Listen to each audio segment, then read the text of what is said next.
बिस्मिल्लाहिर्रहमानिर्रहीम।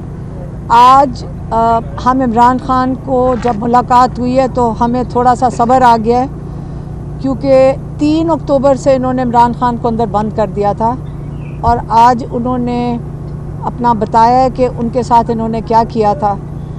क्योंकि आपको पता है कि 4 अक्टूबर को इमरान ख़ान ने एहतजाज कॉल किया था डी चौक में, और 3 अक्टूबर से इन्होंने इमरान ख़ान को बिल्कुल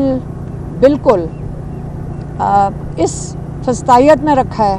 इतना इन्होंने जुल्म किया है कि जो ना पाकिस्तान का कानून इजाज़त देता है। अव्वल तो यहाँ पे कानून का यहाँ पे कोई हिसाब ही नहीं है, यहाँ कोई कानून के ऊपर कोई चीज़ की ही नहीं जा रही।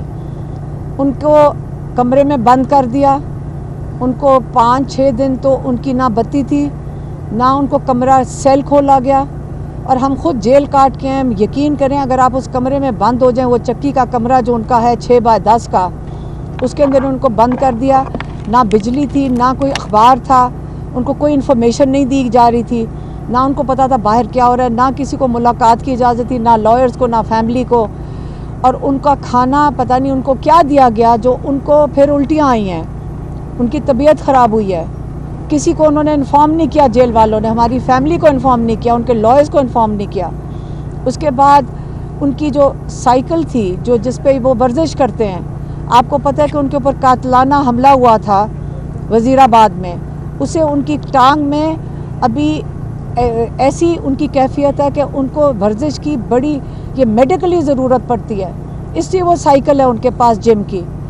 वो उन्होंने 3 हफ्ते के बाद 3 हफ्ते ना उनको जिम की साइकिल दी, और कोई 10 दिन के बाद उनको 1.5 घंटे के लिए बाहर इजाज़त होती थी उस सेल में से निकलने की। हालांकि पाकिस्तान का कानून जो है, जेल का कानून जो है, उसमें जो सज़ाए मौत के कैदी भी हैं, उनको भी इजाज़त है कि 12 घंटे वो अंदर रहेंगे और 12 घंटे उनको बाहर फिरने की इजाज़त है।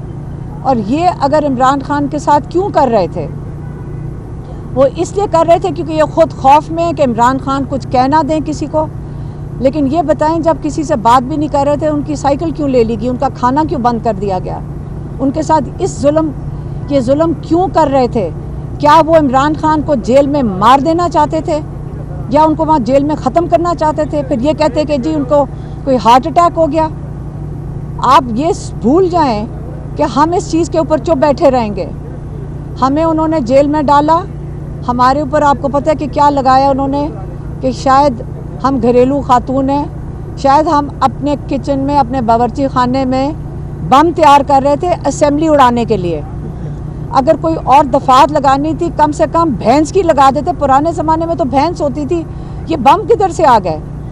आप याद रखें, जो हमारी नेशनल असेंबली है वो कौन सा, वो अवान क्या है? वो लोगों का अवान है। वहाँ पे लोगों के नुमाइंदे बैठते हैं। उसके ऊपर हमला किसने किया था? रात को लोगों के नुमाइंदों को कौन उठा के लेके गया था? वो हमने हमला किया था।